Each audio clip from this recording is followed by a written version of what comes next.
কক্সবাজারের টেকনাফে নাপনদ থেকে বিভিন্ন সময়ে ধরে নিয়ে যাওয়া ২৬ জেলেকে আরাকান আর্মির কাছ থেকে ফেরত এনেছে বর্ডার গার্ড বাংলাদেশ। ১৫ মার্চ বিকেলে টেকনাফ পৌরসভার চৌধুরীপাড়া সংলগ্ন টেকনাফ মিয়ানমার ট্রানজিট জেটি ঘাট দিয়ে তাদের ফেরত আনা হয়।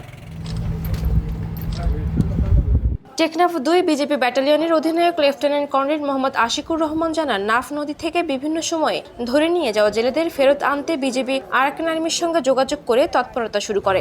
পরে দীর্ঘ প্রচেষ্টার পর শনিবার বিকালে ২৬ জেলেকে ফেরত আনতে সক্ষম হয়েছেন তারা।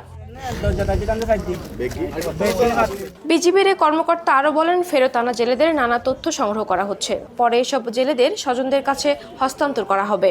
যমুনা ইলেকট্রনিক্স ঈদে ডাবল খুশি অফার সিজন 3, যে কোনো পণ্য কিনলেই পাচ্ছেন নিশ্চিত ঈদ উপহার।